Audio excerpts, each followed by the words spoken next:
So don't get that confused. When you're doing the short field landing and your engine is actually working, you only get 100 feet to play with. So you can't land before the target.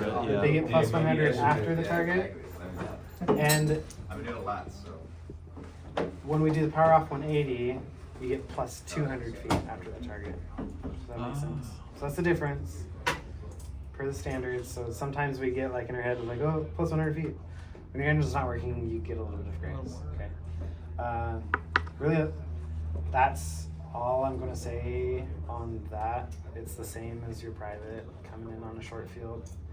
You come in slower, plop, flaps up, brake, like that's all the same. Just the standard is a little bit different. So you just get plus 100 feet beyond the touchdown point that you called out. You can't land short of it, and if you're doing your power off 180, can't land short, but you do get plus 200 feet beyond. Does that make sense to everybody? Okay, cool. And all this is an ACS, right? It's in the ACS. Yeah, we can look. So I'm looking at, short field, that's the takeoff, that's right. Short field approach and landing, if we look here, touchdown at a proper pitch, attitude within 100 feet beyond or on the specified point. So that's where that 100 feet is coming from. They're looking at this threshold markings or runway numbers that whatever you specify is fine. With no side drift, minimum float, and with the airplane's longitudinal axis aligned with and over runway center line. So I mean, you have to be on center line. Don't land crooked. Don't land like with a side drift. Like, have a decent landing. But plus 100 feet really is what they're looking at there. From the center line? From your point. So if you said that you're going to land on the numbers, you can land on the numbers and then 100 feet past the numbers, beyond the numbers. That's your acceptable allowance for your touchdown point. Does that make sense? Okay. Yeah, just they're saying no side drift. We need to have proper wind correction on our landing. Minimum float. I mean, if you come in too fast, you have too much energy, and you float, that's not short field. And then you also don't want to side load in the airplane, so don't land it sideways. So make sure the whole longitudinal axis is just the plane's lined up with center line, and you're on center line. Does that make sense? So one thing that I notice, and it's throughout, even when I'm flying with CFI candidates, people really struggle landing the plane straight and on center line. Almost always the nose is a little right or a little left of center line, and you can feel it because as soon as you touch down, the nose will snap in front of you and you feel like a little bit of a jolt. So just really work on that side picture and practice getting that nose straight. If you are one of those individuals that struggles with that, might help if you get a piece of like the blue tape that maintenance has. When you're out on the ramp, put the plane on the yellow line and then stick that tape on the cowling so that it matches the yellow line, so you know that when you're flying, that tape, when it's on the center line and aligned with center line, that is straight. Does that make sense? So that might help, especially if you are flying right seat and now you have a completely new sight picture on landing.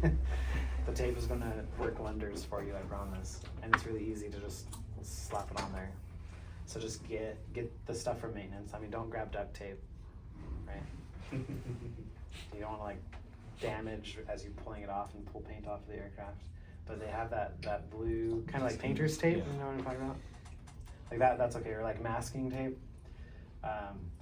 If that will help you, it'll help with sight picture, especially transferring to the right seat. It'll help you, but if you're finding yourself having a hard time with landing straight, tape might help you out. And then appropriate crosswind correction. Does everyone side slip for crosswind? Anyone crab? I do both. Doesn't, okay, cool. Just asking, you can do either, both are acceptable. I'd say most people probably are taught to side slip, but crabbing is fine too. So just make sure that when you are doing your crosswind landings, if you have a decent crosswind, how many wheels should theoretically touch the runway when you touch down? One, right? Because you're side slipped. So one, so you should be able to count as the wheels touch. One, then as you slow down, your other main, two, and then your nose gear is always last. Three. 1, 2, 3. Okay? If you're doing a proper crosswind landing with a side slip, you should be able to count the 3 as they touch down. If they all just kind of like hit at the same time, something happened. It's not okay. Because the nose should never touch when the mains do in any landing ever. You always guard the nose. Be very intentional with letting the nose wheel touch the runway. You should always be in control of that nose touching the runway. Because if it gets away from you, that's how we porpoise. If we release that back pressure, if it hits too hard, you're going to compress the suspension on the nose. It's going to bump that nose back up, increase your angle of attack, lift is generated, and you're like, oh no. Or typically you're slow, so it doesn't take long for that speed to bleed off or you get out of ground effect. Your nose back down again. And it happens so fast. To porpoise the plane, like less than 2 seconds and you could be doing a rodeo. Okay. I've had a student porpoise on me once, and it just, we touched down, it was a good landing, his nose was still up, and he just let go of the back pressure. He didn't let go of the stick, he just released back pressure. That nose just came down, just like that. We were. How do you recover from a porpoise? Go around. So I hit the power and I back pressure on the stick. Just go for it. Because if you apply that back pressure again and you add the power, the nose can't go down, right? So just prevent the nose from going down. If you are, and you can kind of see it a little bit, maybe this has happened to you, but when you exit on the high-speed Charlie from the runway, and you let go of the stick, and you're going too fast, you get some of those bumps, and the plane will start to do that. If you're going any faster, you could get a porpoise, because you could get off the ground and back on again. So just make sure you always guard the nose. Okay. Short field. So the power off 180, is that on here? Let's see. Oh, glassy. I don't want glassy water.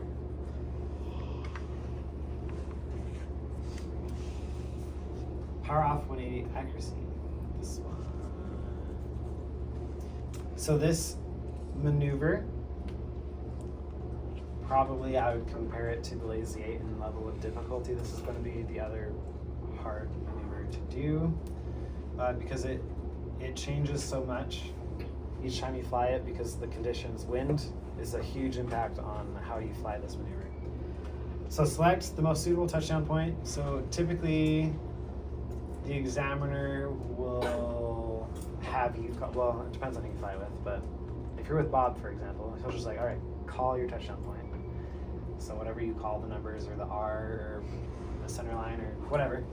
So touchdown point, power idle, and you are going to have to really rely on that side picture and understanding where the wind is coming from and your speed to apply appropriate flap settings so that you can land on the desired point that was called out. -0, but you get +200. So what I commonly see students do on this maneuver is they're afraid of coming in too low, so they turn their base too early, and then they come in too high, and they're slipping the whole way down. And sometimes the slip works out for them, sometimes they can't get slow enough, and then they float right on past their point. So really rely on the lights and the side picture that you develop when you're doing this power off 180. You do not, like, being high is okay to a point, but you can be too high and then just the maneuver's not gonna work for you.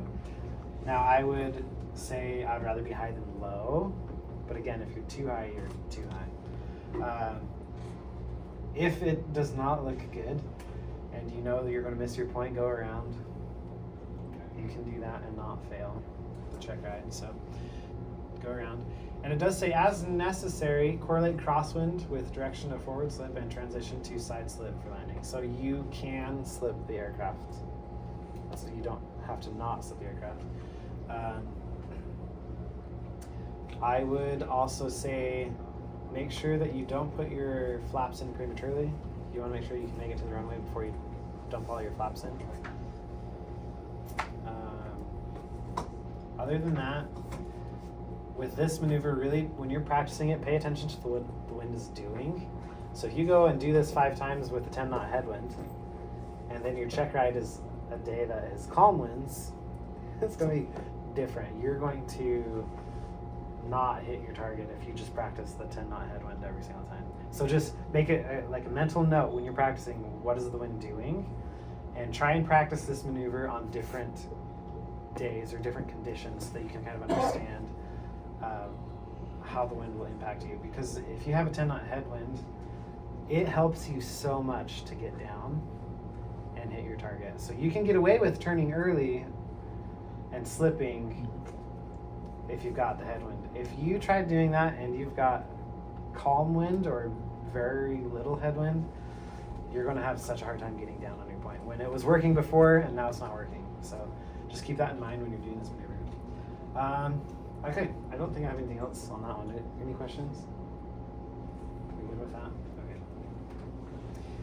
Any questions on any of the maneuvers? We're feeling pretty confident with what we're going to do? Okay. So it's your private check ride. As terms of the flight goes, it's going to be pretty similar to the private check ride with the addition of power off 180, chandelle, lazy 8, and the 8s on pylons. Okay, you're going to do stalls. You're going to do slow flight. You're not going to do turns around a point or like S turns. You'll do the 8s on pylons. And then depending on the examiner might have you just do one of 2, either a chandelle or a lazy 8. Sometimes they make you do both. When I did my check ride, I didn't have to do lazy 8. I just had to do a chandelle. Nice. So it just I'm saying that, but definitely be prepared for either because you don't know what's going to happen. That's pretty typical for your check ride as far as flight maneuvers go. So I would just recommend when you're doing this, be familiar with the standards. I try to go over the standards, but that's what you're being tested on. So just make sure that you perform to the standard of the ACS, because they can't fail you if you are within standards.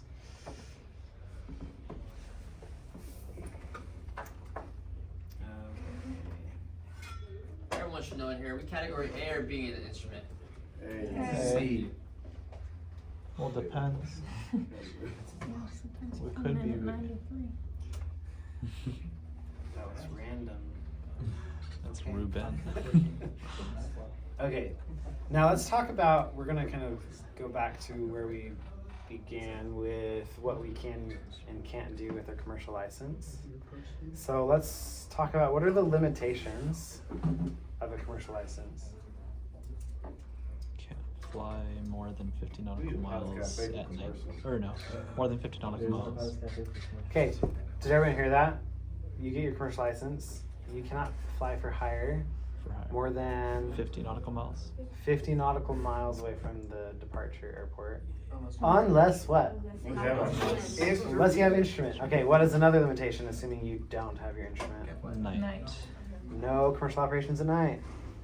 So, not much you can do If you don't have an if you instrument. don't have an instrument rating for with a commercial license. So what are things you can do? What are things you Fly can for hire. do for hire without an instrument rating? 119.1B. I don't know what that is. I don't have it memorized that much. So we can do, Like the tours, right? okay, so like tours, flight instruction, Parachute jumping. tour, aerial survey, Pipeline. pipeline, Glider, banner tow. tow. Cool, sweet. Yeah. Yeah, so those are, we'll kind of like talk about like, these are things that you can do. Now with your commercial license, you have to be careful with the type of operation that you find yourself in. So has anyone come across or heard of like private carriage, common carriage, holding out, all that mumbo jumbo nonsense? Mm. Okay, so what is that? How you can get paid. What's that? How you can get paid. It's how you can get paid. Types of carriers, you need like a certificate. Yeah. So let's just think about this for a little bit. You have a commercial license.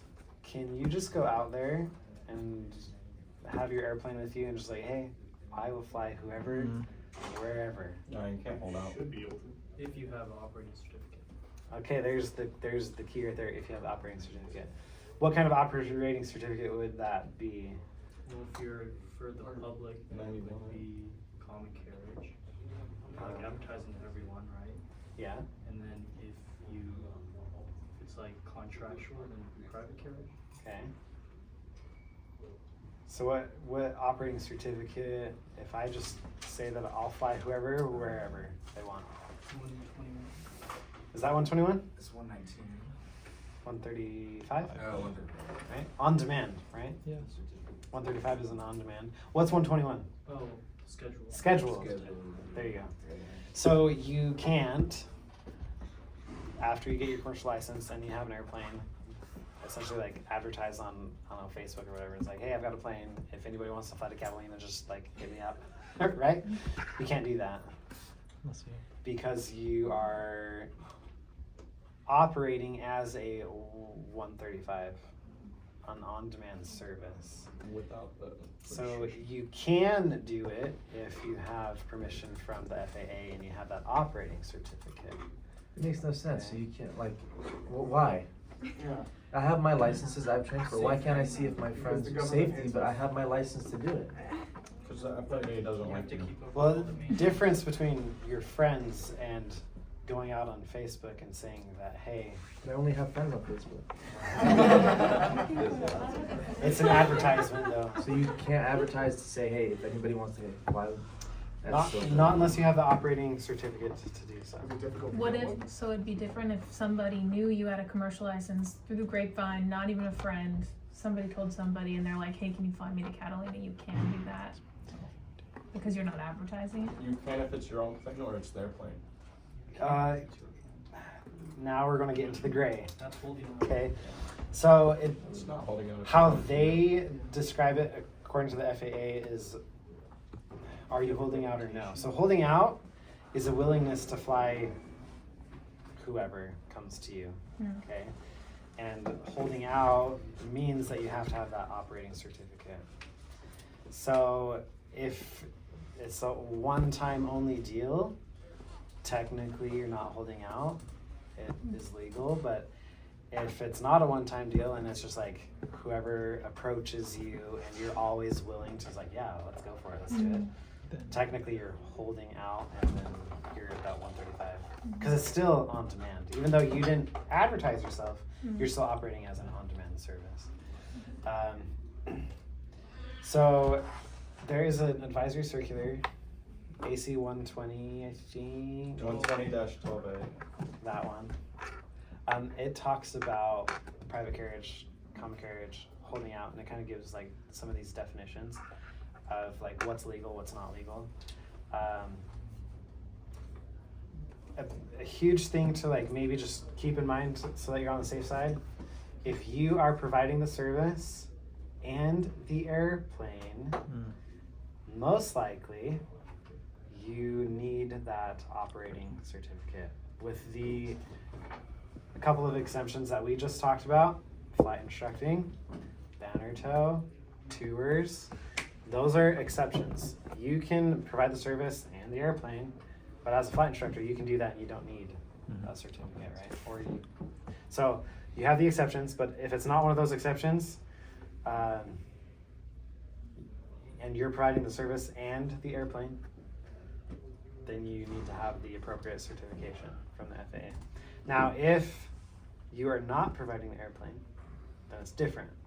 So if somebody comes up to you, they know you have a commercial license, they're like, hey, will you fly me to wherever in my Cirrus or whatever it is, I don't know. Can you do that? Yes. Yes, you can do that. You're not providing the airplane at that point, so you are not a carrier, right? You're not that on-demand carrier. You're essentially just a contracted pilot at that point. So that is acceptable and that's okay to do. Questions there? What if it's not their plane, but like? Did you provide the airplane? Okay, so they rent the plane, let's say, from someone else. That's fine, but if I rent the plane for them, then. Yeah. You can't provide the service in the aircraft. You don't necessarily need to own the airplane to provide it, but you cannot provide the aircraft. So if they come to you with the plane in hand, however they got it, whether they own it or, but they come to you, that's okay because you didn't provide the aircraft. Does that make sense? I would say when in doubt, ask the FSDO if you get like this really weird, because we could sit here and do like what if scenarios, and ultimately the answer is talk to the FSDO.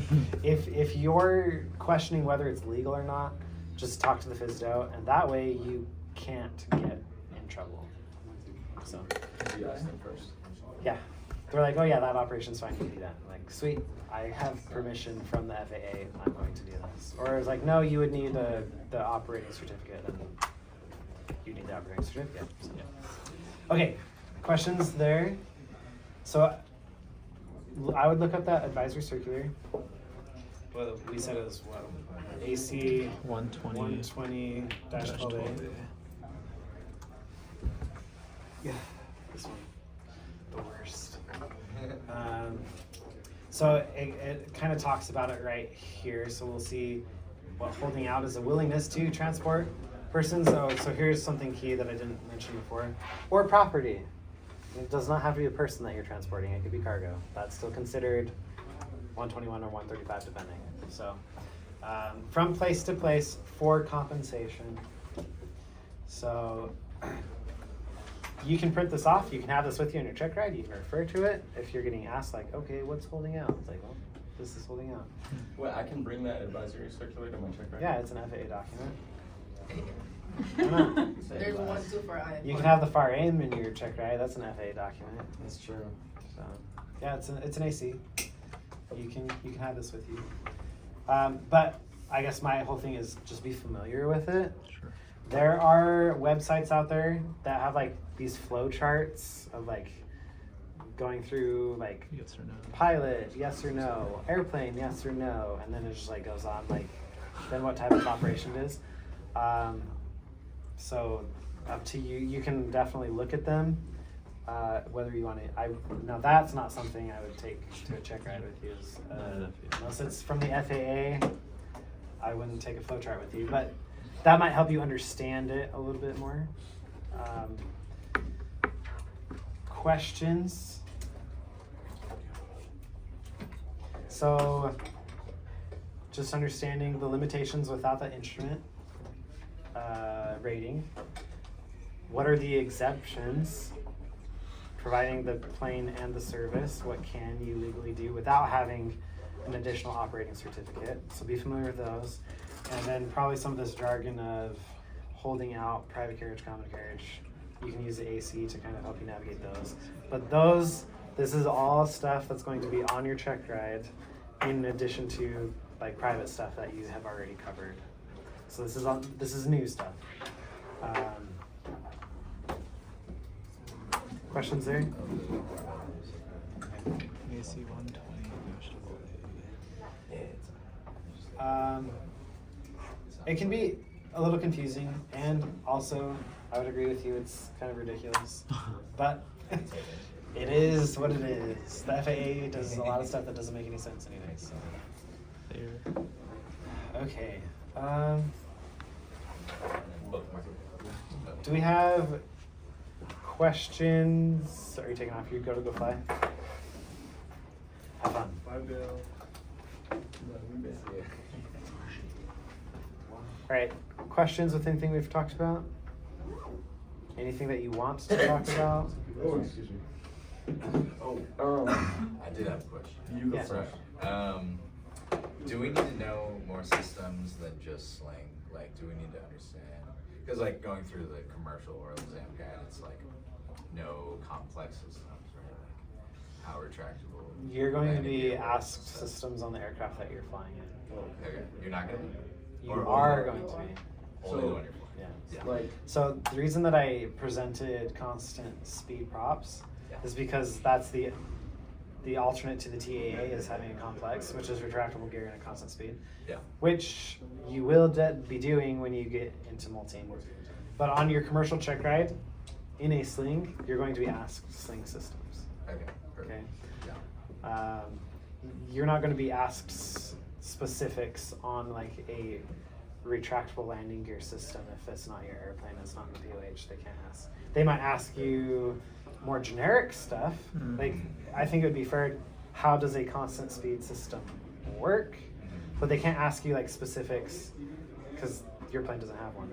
So, Yeah. Okay. Yeah. So who did you take your carbon check ride with? Bob.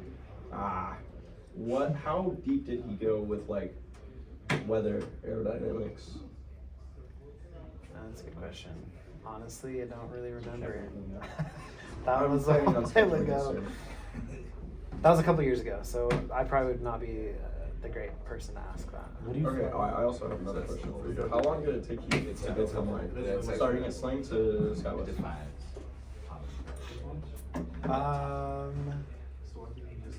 I started at Sling in 2019, and I started at SkyWest last year, 2022. Go you, man. I can't work for Skywest for like 6 years. What do you fly? The Embraer, the ERJ. You enjoy it? Yeah. It's fun. So you fly people now, or are you still training? No, I'm on the line. I fly people. And people are mannequins. They're real, and they tell you if you landed well or not. So, yeah. Wait, it's like a They- SkyWest they'll- plane or like an American They'll plane? tell you that you Skywest. didn't. That's really helpful. SkyWest, we own all of our It wasn't better than the last one I had. What were we talking about? Aircraft systems, Oh, check ride yeah, stuff. check ride questions of systems versus. Did that answer your question Oh, about which one? prior to the SkyWest thing? Because that's not really. Oh, to ask somebody else. Yeah. So are you doing it with Bob? I don't know yet. Oh, you don't. Yeah. Hopefully Travis will. I honestly don't remember. I don't like that. So I wouldn't. I would probably ask somebody that recently did a check ride. I will. Oh, it's probably. The only thing I remember from my check ride was I know, I'm really Bob bad. gave I got me it. a bunch of scenarios on like transporting people and property, like what we just talked about. He just gave me scenarios like, is this legal? Is this legal? And didn't really go deeper than that, like aerodynamics. Well, he could have. I'm not as. That's really the only thing I remember is doing private common carriage on the check ride. So I've talked to people that have taken all of the check rides. Bob, by far, is the most lenient. He kind of just asks about private and common carriage and how you can get paid. And then Travis asks that, but then goes into weather and systems. And then Kat asks I everything. didn't know. And then makes you recalculate your flight plan from what I've heard. So you should prepare yourself like you're going with a cat. Yes, but do I want to actually go with her? Well, I'll tell you, Just be easier. you move beyond Sling, and you go on to any other company, you're going to have a cat check ride, not a Bob check ride. Yeah, like it's gonna prepare you for every other. So, like, realistically, like, I've taken one with that. yeah, well, I'm just saying, you go onto the airlines or wherever you go, Always prepare for a cat. it's going to be like a cat check ride, it's not going to be a Bob check ride. I just want to pass right now, man. Yeah. That's what I want. I'm not going to tell you who to go with. I would just say, pretend like you're going with cat. Act You'll like be you're going good. with cat. So if you don't go with cat, Yeah. awesome. If you do with cat, you'll still be awesome. Chill. Okay. Let's talk about some aerodynamics. So we'll dive into that a little bit. How does an airplane turn? If you get asked this on your check ride, how does an airplane turn? Air hits. Let's talk aerodynamics specifically. I mean Ailerons? ailerons, but what do they do? What does an aileron do? Stick It right, uses a component of the right lift. down and hits it. Say that again. It takes a component of the lift and turns it into horizontal. Okay. So what makes us turn? Horizontal component of what? Horizontal component of Yeah. lift makes us Oh, turn. yeah. Perfect. That makes sense to everybody. Okay. What are the types of drag? These. Induced. Parasitic. Parasitic Foreign. and induced. So let's talk about parasitic first. What is parasitic drag? Anything that's inherently on the plane, Okay. always, like antenna, and landing gear. Okay. The actual body. Yeah. Fuselage. All of that. Yeah. Cool. So what's its relationship to airspeed? So the higher airspeed you have, the more Less parasitic. you'll have parasitic drag. Okay. So faster you are, the more parasitic drag you have. Okay. What about induced drag? What's But is induced? it Yeah. the more parasitic drag you have, or it's the more, because the factors are always there, right? But it's the more that it affects you. It's more resistance. More Yeah. resistance. So yes, they're always there, but they actually increase the faster you go. The drag increases. Parasitic drag Parasitic drag Induced increases the faster you go. Yes. decreases. Does that make sense? Sure. Okay. I'm trying to think like how. And then the induced drag is like Good. I think it's less effective the faster you go. Yes, you experience less induced drag the faster you go. So correct. But before we get there, going back to the parasitic drag, if you stick your hand out flat in the car and you're going 10 miles an hour, how much resistance do you have? Going 80 miles an hour, how much resistance do you have? Does that kind of help, Yeah. maybe? Mhm. Okay. I like that. Cool. Okay, now induced drag. So it decreases with our airspeed. So what's the sweet spot with the least amount of induced drag and the least amount of parasitic drag? That's glad. Best glide speed. What's that called? What?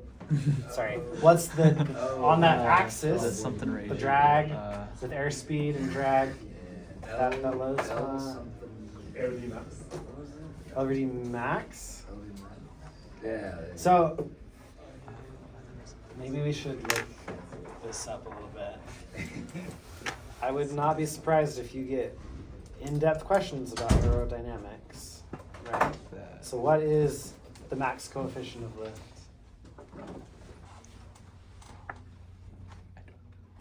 So if you don't know, then this is something you definitely want to study because this is 100% going to be on that oral portion of the chapter. Aerodynamics.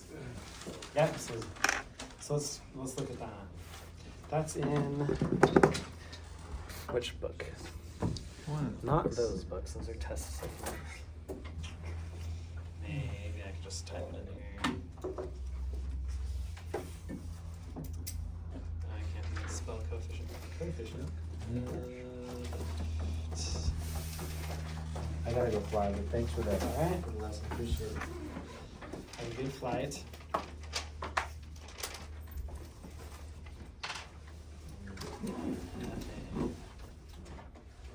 There we go. It's how much? Oh. You gotta be ready to wear this sweater all the time. I mean, Lift is generated. I've seen it there. I don't know exactly how it's Yeah, that, yeah. Well, it's thinking. As I'm pulling up chapter 5, talking about aerodynamics of flying.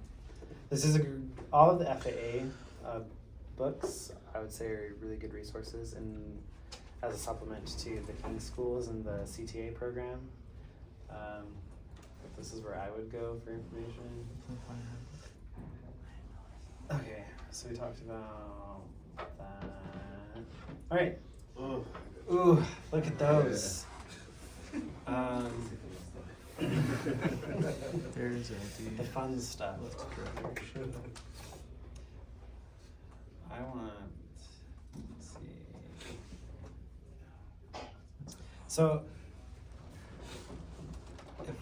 if we're looking at our little chart here, it's coefficient of drag. Okay, cool. And angle of attack.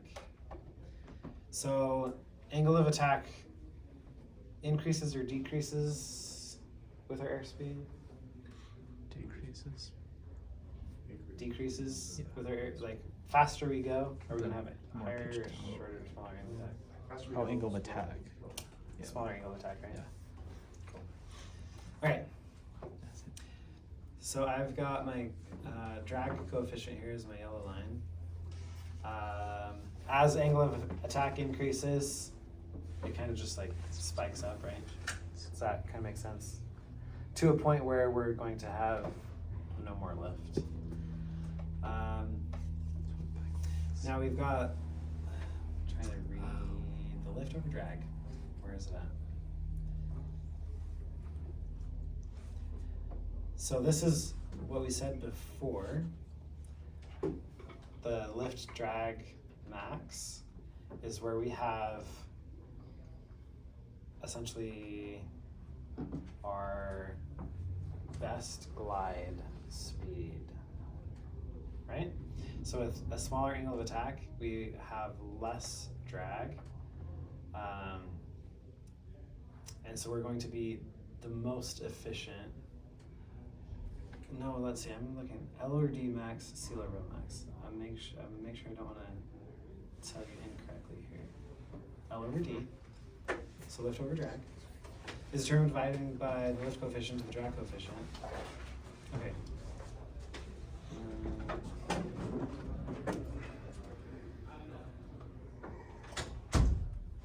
Okay.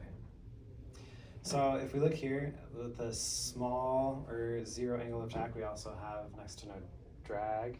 And then as we follow the green line up, as we increase our angle of attack, we get the increase in the drag. But we can only go so far with that angle of attack before we stall. So we see the stall over on this side. And then we have the CL. The max is where we've got our max angle of attack with the max drag. So this is the max drag to the smaller angle of attack. So when would we encounter this in our phases of flight? Slow flight. Is it slow flight? Slow flight? What do we think? Why would we say slow flight? Max drag. It's the first one that came to my head. High power setting, high angle of attack. Because you flaps And, Okay, flaps. What do flaps do for angle of attack? Increases it. Increase. Maybe take off. Slower. Takeoff. Landing. No, because you have full flaps. Maneuvering.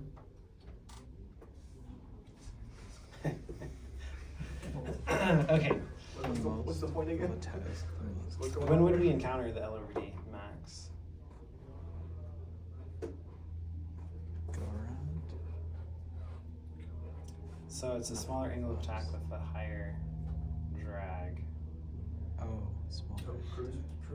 So when do you have a small angle of attack That's when and a you're lot of fastest. drag?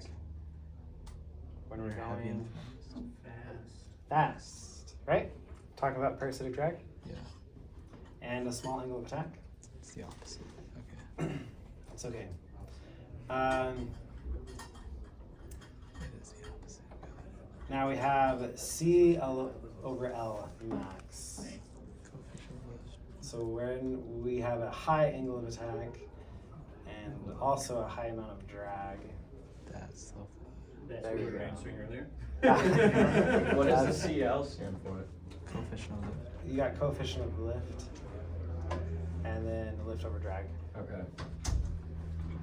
So my recommendation for you all would to be Go for review that. this, definitely. Since this helps, gives us a direction. So talking about max coefficient of lift,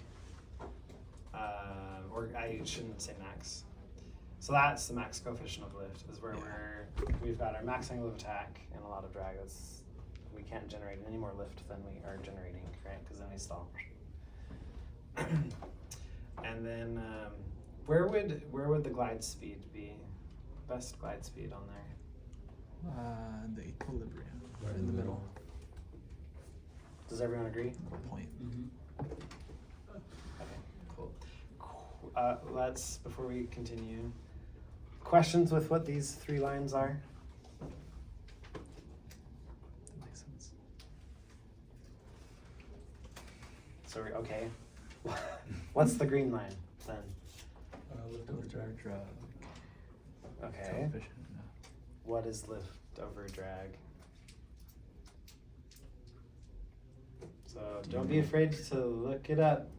We're in chapter 5 right here. What are you reading? PHAC? So that's a good question. PHAC? Is it the PHAC?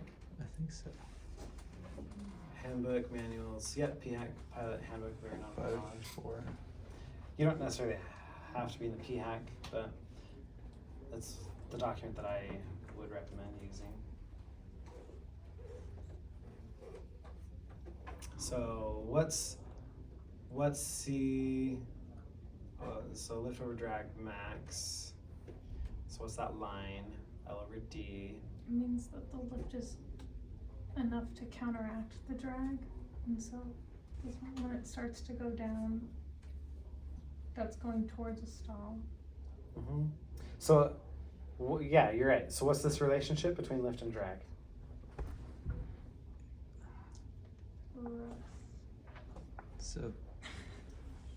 So just Right look at that. I'm not trying to be tricky, but this green line is telling you the relationship between lift and drag. Increase in angle of attack equals more drag. Yeah. So you see the trend. There's a sweet spot with an angle of attack and drag, right? It's going to be right here on that green line. This L over D max, that's going to show you where you can get the most amount of lift, right? Is going to be this angle of attack, you get this drag coefficient, most amount of lift on the lift drag relationship. Now if we're going over the red line, which is just now talking about your coefficient of lift, so you're going to see higher angle of attack. This is essentially the max coefficient of lift is your critical angle of attack, right? You exceed that and you stall, and that's why we get the drop off right here. We increase our angle of attack anymore, and we lose drag, but we lost more than just drag, right? Why did we lose drag when we stall? Because we don't have air in the wings. Because you lost lift, right? So what kind of lift specifically, or not what kind of lift, what kind of drag did we lose? Induced drag, right? Because induced drag is what? Something of lift. It's a Byproduct. It's a byproduct of lift. But thinking it, so you're right. So it's, if we are not generating lift, we are not generating induced drag. But how could we describe induced drag? So it's a byproduct of lift, but what does that It's what happens when the wingtip vortices. So that's part of it. Yeah, you're right. So wingtip vortices. So we do get drag generated off of our wingtip vortices. That's part of induced drag. What else? So we'll draw it out for you. If it goes up, it's back. So we talked about our like vertical component of lift and our horizontal component of lift. So if I've got my, essentially my airfoil with a relative wind of, I guess, opposite direction, so a really small angle of attack, right? My lift vector is more or less vertical, right? And now if I increase my angle of attack, I'm increasing my lift, and I'm increasing my drag, right? So now I've got a higher angle of attack here. So I have my vertical component, but I also have lift, right? Behind. Here, because if we're being true, Yeah. like that's my lift vector.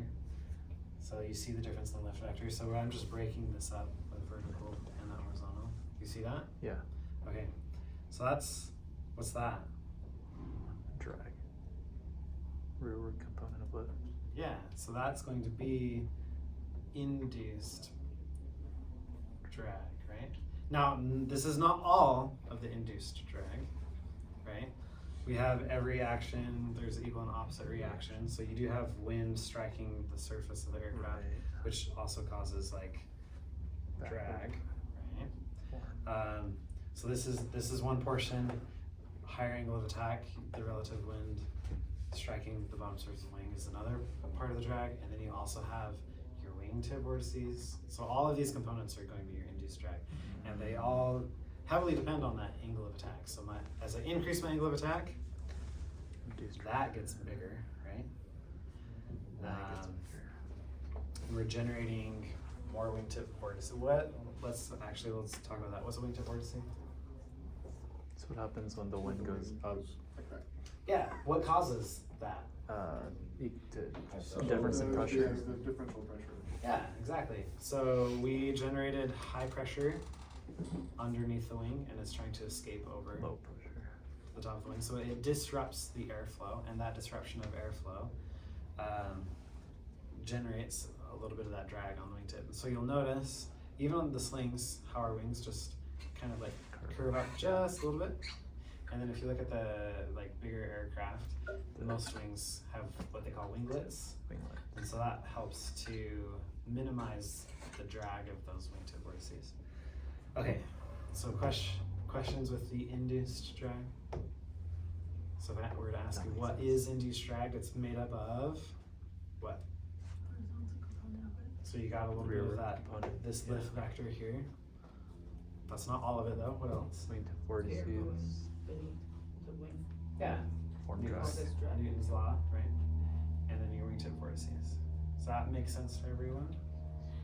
So the slower I am, the higher the angle of attack I have, the more induced drag I get. As I speed up and I decrease my angle of attack, Less induced drag. I minimize a lot of that induced drag, and at a cost of increasing my parasitic drag. Okay? Okay, cool. Isn't this fun? You're all just like staring at me, it's like, this is the worst. It's because we're at the point in training where it's not flying anymore and it's just all ground. I like this part. Well, there's plenty more ground to be had, don't you worry. What configuration and maybe flight characteristics or plane characteristics would generate the most wingtip vortices? Heavy, slow, and clean. Heavy, slow, and clean. Yeah. Perfect. So when would we encounter something that's heavy, slow, and clean? When we're behind. Big ass plane. Big ass plane. Taking off, more so than landing? Yes. Yeah. Why? You're not usually flat and you're less heavy. Full power on takeoff. They have full flaps and landing, so they're dirty. Yeah, So typically, like if we're talking about like an airliner, you don't have as much flaps out to take off, just like in the Sling. We don't have as much flaps. So they're somewhat cleaner configuration on takeoff. And the gear is also usually, one of the very first things is gears up, so you're cleaner on takeoff. You also are full fuel, so you're heavier on takeoff than landing. Right. Landing, you've got a landing configuration, so gears down and whatever the landing flaps are, which is more than a takeoff configuration, and you've burned all of the fuel on the landing, so you're not as heavy. Now, saying that, I don't want to be behind either one of them, right? Especially in the Sling, like, doesn't matter if it took off or if it was landing, it's going to turn me upside down. So, yeah. In the planes that you fly now, do you use full flaps for landing, or is it like? Depends. So sometimes. Okay. So there are 6 different flap configurations. 1 through 5, and then full would be below 5. It's just called full and not 6. Typically we land with flap 5. What would make you do 6? Landing full flaps if you want to, you could. Full flaps allows you to have a lower approach speed, so if you've got a shorter runway or maybe a contaminated runway with snow or whatever, you might want to come in slower, and so you would do full flaps. So what prevents you from doing full flaps all the time? Sometimes you want to get off the runway a little bit faster because somebody's behind you, so it's better to be a couple knots faster so you can take that high-speed exit because there's somebody right behind you coming in to land. Okay.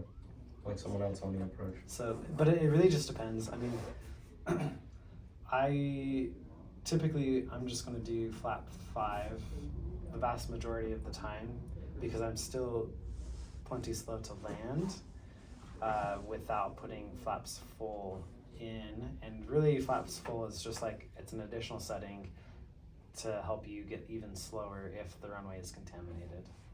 Does that make sense? Yeah, I was just curious. Just like in a Sling, you can land flap 2 if you want. Yeah. Or you can land flap 3. But if you're doing a short field landing, you probably want to do flap 3, right? And if you're just doing like maybe a soft field landing, do flap 2. I don't know. Or do whatever you're comfortable with or your instructor says. Like, I don't want you to change everything just because I say something. But okay, cool. Let's see. 30. We talked about all of that already. We got wingtip vortices. Oh, how does ground effect affect our drag? It lessens drag. Less drag. You're right. Now I'm gonna ask you why. Because it has nowhere else to go. It stays into the wing, shoots you up. Okay. So we said that some of that drag came from wingtip vortices. Yeah. Can that wingtip vortice form if you're just above the ground? Not really. Nope. It actually helps to balloon you a little bit. So that decreased some of that induced drag that we were generating as soon as we got into ground effect. And sometimes it's described as like a cushion. You just like are in this cushion, right? Is that what causes ground effect? The inability for wingtip vortices to form? Fly over the top. Essentially, like being close enough to the ground where it disrupts the drag that's forming from the airplane. That is ground effect. Is when you're so low that you're not generating as much drag because of these wingtip vortices. Okay. So I heard someone say like it feels like a cushion, but it's not really a cushion, and you need to know exactly. Yeah, it feels like a cushion, Right. just because you have less drag. But to say that it's a cushion is probably not necessarily accurate. Right. But the plane certainly feels like you just like, ooh, everything's just like, it does not want to descend now. It's like, it's just going to float all the way down, right? Because you just, you decrease the amount of drag that you had. And if you still have a lot of energy, it's just going to carry you. That's your float, right? That you experience because you just subtracted some of the drag that you were experiencing and now you don't have any drag, but you didn't change anything else. You're still generating the same amount of lift that you were prior to ground effect, so that's why you gotta go further. All right. Questions there? Is everyone okay with that? So is that why we do this like a soft field takeoff so that we can keep the nose off the ground, obviously. Stay in ground effect to build up airspeed because there's no drag. Or less. I mean, less. the reason that is what we do, but why would we stay in ground effect and build airspeed? Because we took off slower than is really safe. We took off, Okay. so we want to build it up while we're still close to the ground. Right. You're right. Exactly right. So what if I decided to depart ground effect at that slower airspeed? Oh, you couldn't You're not gonna have enough lift. a climb. You could, worst case scenario, Stall. yeah. So that's why we do it. So we stay in ground effect and build our airspeed to like 72 and then climb out at 72, because on a soft field takeoff we should be aft stick on that roll. The plane should be lifting off of the ground prior to us rotate. We don't rotate on the soft field. If you rotate it, you didn't do your soft field correctly. Okay, so you should be doing the wheelie, and as soon as the plane is fast enough to get off the ground, it does get off the ground. So that's slower than your rotation speed. So now you stay in ground effect to build up a safe speed so that you can essentially exit ground effect without stalling the airplane. Does that make sense? Cool. So you, like what you said is exactly right. The reason that we stay in the ground effect is to avoid stalling on climb out. Any other questions? Cool. How does everyone feel with weight and balance? What's an arm? Multiplied by.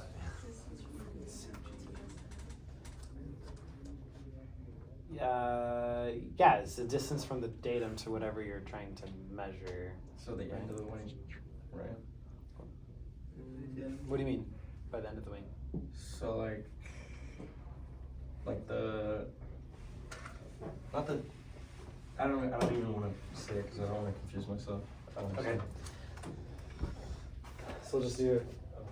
How much time? We're here till 2, right? Yeah. Yeah. What are we?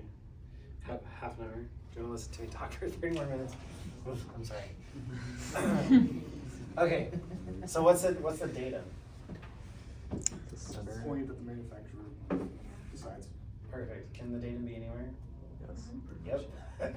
So the datum is like ground zero. It's the reference point where we are doing all of our calculations from. The manufacturer designates what the datum is. It can be, so if this is my airplane and this is like the propeller, the datum can be here. The datum can be behind the propeller. The datum can be, and literally the datum is just a reference line. So now going back to the question, so assuming that the datum is like at the tip of that nose cone, the distance from the datum to like where the passengers are sitting, so if that's where the pilot and the co-pilot are sitting, so this distance is my arm, right? And so maybe my baggage is back here, so my arm for my baggage is going to be this distance. Does that make sense? So datum, arm, what's a moment?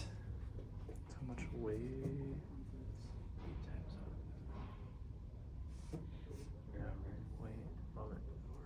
Wait times there. Yeah, How weight, much- weight times arm is our moment, right? So when we're trying to calculate our center of gravity, we take our weight, so maybe that's 100 pounds. And we're just gonna make math super easy, and we're gonna say that this is 50 inches. So to get the moment of the pilot here, I'm just gonna take 100 times 50. 5K. And So my moment is what, 5,000? Yeah. Questions on where that came from? So that can make sense. But you don't have to know like what the moment is, like just the weight times the arm is enough. That is, I mean, it's just a calculation. Yeah, Yeah. yeah. The moment is weight times the arm. So yeah, just understand how to get the moment. But Yeah, 5,000 is just a made-up number. The moment is just weight times arm.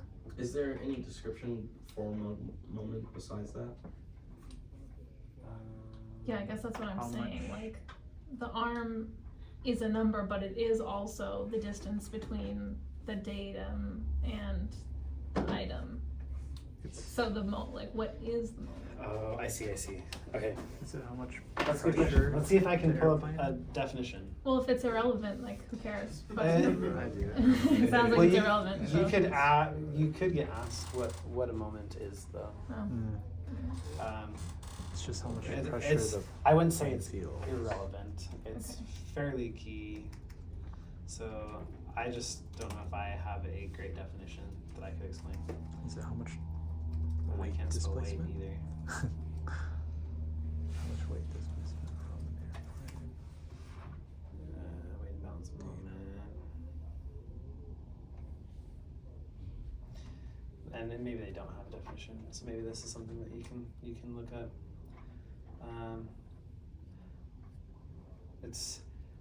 I want to say it's like somehow it's the force that's applied Right. that object is applying onto the aircraft, but that's not a great Via the definition. data. So Yeah, 'cause the data. like there's going to be something that says it way better than what It I says, am trying to say. So I'm just Measure of an aircraft tendency to rotate about its CG is called moment. About its CG. okay. So then there you go. Okay. What was it? Trying to read that again. Measure of an aircraft's tendency to rotate about its CG is called moment. Around It's on the CG. PHAT too. Perfect. Yeah, Okay. So there you have Interesting. moment. And then getting center of gravity, I guess, would be the next key component there. How do I calculate that? Yeah, total moment, weight. Yeah. total weight, center of gravity. So what is center of gravity? Which the airplane rotates Around all of its around axes. all of its axes. Perfect, yeah. So it's where if you could, it's a finite point that the plane would balance. If you could stick it on that point, it would be balanced. So it would, yes, you're right. All of those axes rotate Around it. Characteristics of an aircraft with an aft CG. Characteristics, better. Is it aft? Yeah. Better. Less stall recovery. I like more nose down, right? Because you have to push the nose down. More That's why fuel you- efficient. That's what I was trying. Yeah. More fuel efficient. More fuel efficient. Why is it more fuel efficient? Because your angle of attack doesn't have to be as great. Yeah, lowers your distance. So it's like Okay. less Yeah. stability. Smaller angle of attack. And you have less stability. Less because drag. it's aft, closer to the horizontal stabilizer, so you have less elevator effectiveness. Which is why it's harder to recover from stalls. Yeah. Perfect. Does that make sense, everyone? Does that kind of, everyone remember that? Yeah, okay. So then, most opposite, right? Forward center of gravity is going to be the opposite of everything that you just said. Study up on that.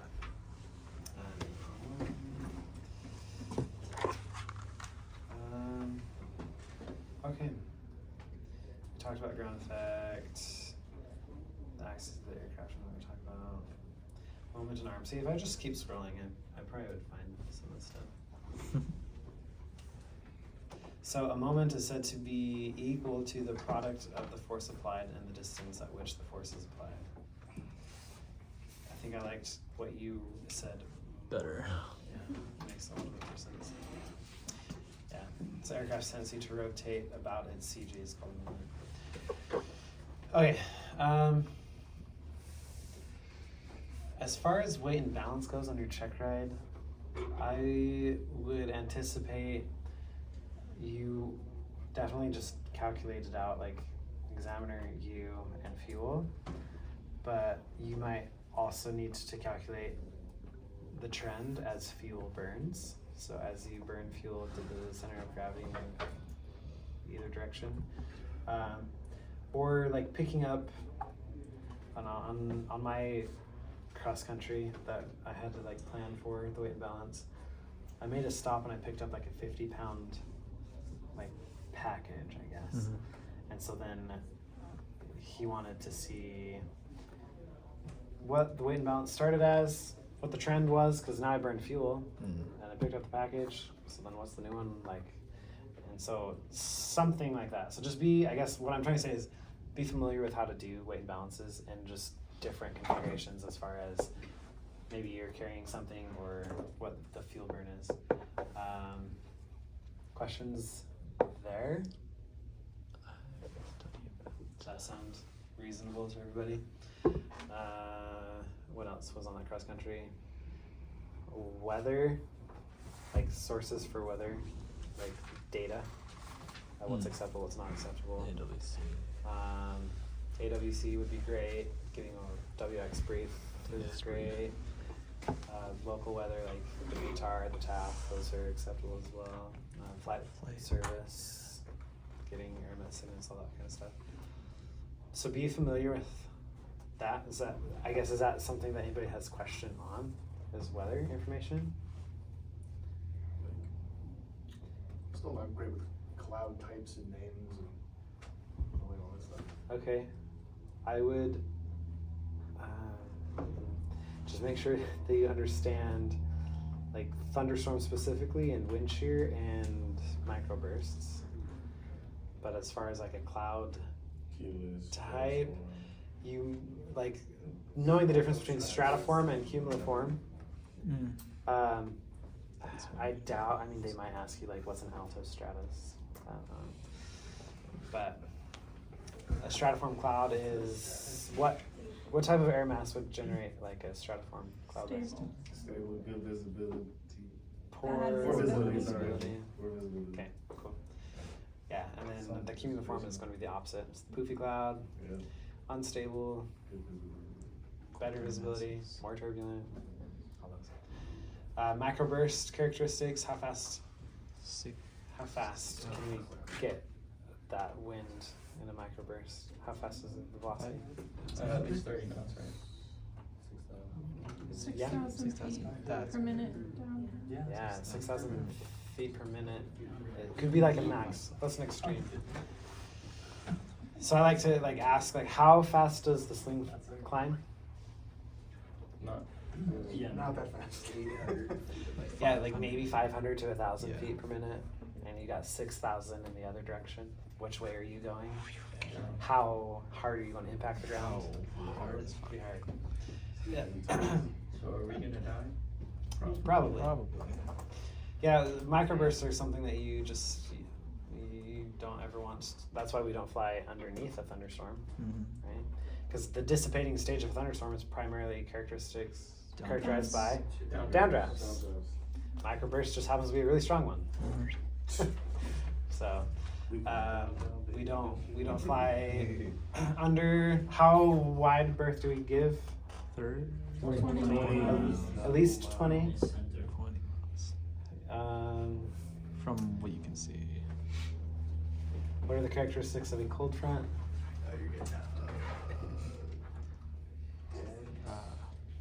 Fast moving. Faster moving, relatively faster moving than a warm front, yes. It is a line of thunder? No. There's usually like a squall line. Sometimes. Yeah, but there can could be a have- squall line yeah. associated with cold front. They don't have to Don't be, have. but But can yes. have. So cold front is faster moving. What type of clouds would form with a cold front moving through? Cumuliform clouds. In the form. Visibility is going to be relatively Good. Good. cool. So a warm front would be The opposite. pretty close to the opposite of all of those, right? Now the weather that forms in association with a warm front, where does it form in relation to that boundary layer? Behind. Wait, warm. So it's not The cold front's like a snow plow, Uh-huh. and then the warm front's like this. It's like the wedge, right? Yeah. Yeah. So where would that weather form? Forms high. No, below. After. It would form ahead of the front, Oh, heck. right? As it slowly slides up over that colder air mass, it's going to condense miles in front of where that front boundary is. Does that make sense? As opposed to a cold front, it forms right on that boundary. I see. So we'll just do. So if I have a warmer air mass Okay. here, I'm just gonna give him a W, and then I take that back. We're talking about a warm front. So that would be a colder air mass. So the warm air or the warm front would kind of look like this as it slowly slides on top of this. So the weather, the stratiform layer is going to form here when that frontal zone boundary is there, right? So typically the weather will precede the front as it moves. Now with the cold front, it's kind of like that snowplow. The snowplow, it just forces that warm air mass up, and that happens right at that boundary layer. So, Sorry. you're good. I just need to erase this. We need an eraser for this broom. So I have my warm air mass now, and the cold air mass is here, and it's essentially going to slide underneath and force this warm air mass up. So this is getting essentially shoved out of the way. And so with that rapid vertical or convective activity, right, you get the cumuliform clouds right on that boundary layer. Okay? I don't know if you'll be asked that, but that's another big difference between the two. Occluded fronts are a combination of those two. Stationary front is gridlock. Doesn't really move, and you have to crack the weather for days or weeks, depending. Okay, questions on fronts? Maybe that was a quick review. Let's see. We'll just run through. We've got about 10 minutes.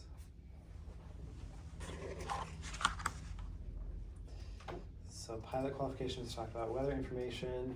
Unless there's other questions, I'll move on. Probably just do a review. If you're not confident with, because we talked about this stuff in private, so it definitely, not that it will, but it could, because under weather information, if I just click on this is the ACS. So atmospheric composition and stability, wind, understanding wind shear, mountain waves, cross-tailing. Temperature, moisture, there's your fronts and masses right here. Clouds, turbulence, thunderstorms, microbursts, icing, freezing levels, fog, mist, frost. So any of those are fair game on your check ride. So just make sure you're familiar with it. Sources of weather as well. Do we have any anti-ice equipment on the Sling? Or de-ice equipment? No de-icing. De-icing, but Just no a ice. pitot. What's our de-ice? Pitot. We got pitot heat. That's about it. Yeah. That's it? That's all we got. No, I guess it was. Yeah, they both, Okay. Being familiar with chart symbology, if you're going through the chart, you could be asked, what does this mean? What does that mean on a chart? Just be familiar with it. It's not going to be anything new from your private. And it's like the VFR charts again. And Yeah, you're back to the VFR stuff. If, So if you have your instrument, can I ask you about instrument stuff? they probably won't ask you about instrument stuff because that's not what. Because you don't need the instrument to get your commercial. So the commercial check ride and the commercial ACS that we're going through, Very different. strictly within here, and none of it has anything to do with instrument stuff because it's not a requirement, so they can't ask you about it. National Airspace System.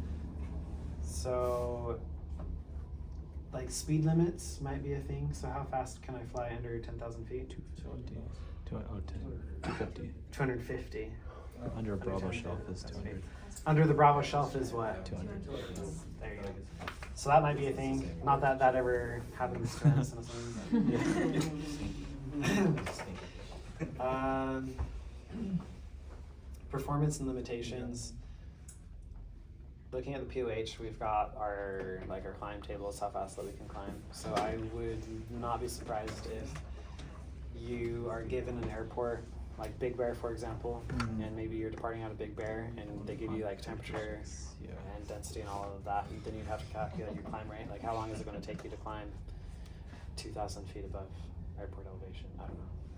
So would people be confident and be able to do that kind of a calculation?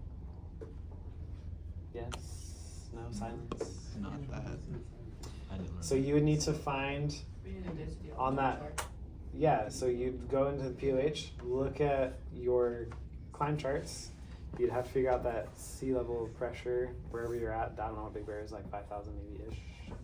So find the appropriate performance that you would have for that pressure, that temperature, and then you can calculate based off of your climb performance how high you'd be climbing. I'm not sure performance limitations, operation of systems, same systems. Human factors, so this is something that might be approached a little bit differently. So hyperventilation is hyperventilation, always, right? So just hyperventilation. But you might be asked, like, okay, you are piloting this aircraft, you've got 4 passengers in the back, it's just you, and one of your passengers starts to hyperventilate, and Give him a bag. what are you gonna do, right? So you're a commercial pilot, you're being paid to fly all 4 of them somewhere, and it's just you. Someone's freaking out in the back. How do you handle that? What are your resources? We can give him a plastic bag. So you got ATC. And maybe if your other passengers are willing. Yeah, I would see if any of them are like first aid qualified. Like, can you help out, please?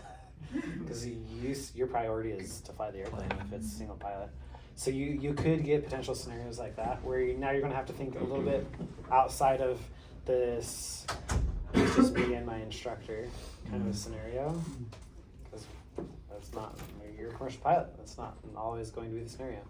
So I wouldn't be surprised when it comes to the human factors, you get scenarios where the examiner's looking at your ability to assess the situation, analyze the risk that's involved, mitigate the risk, and maybe, I don't think there's one correct answer, but can you go through that scenario and mitigate the risk appropriately?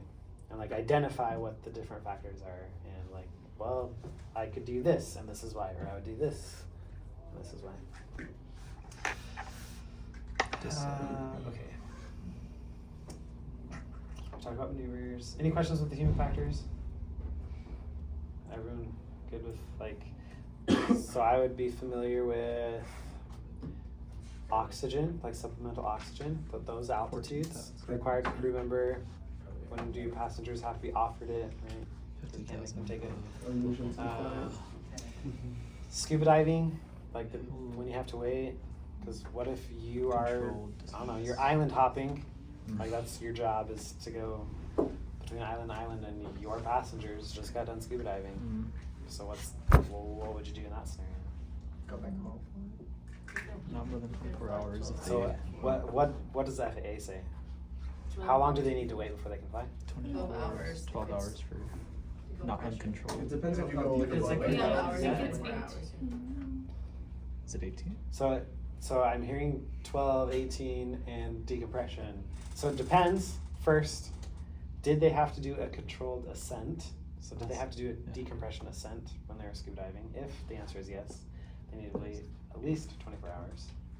If the answer is no, then the FAA says 12 hours. However, I'd always just caution on the safe side, right? But that's what the FAA says. Where would I find that? Oh, it's in the front. Yeah, it is listed in the front end. So you just might get those kind of scenarios on your check ride because now you've got paying customers. So Okay, that's really all I've got for today. Do you have any questions? Go ahead. If we ask That is a Jamie, good question. So that's really like do we every just month. bother Jamie until? It's usually every month or so.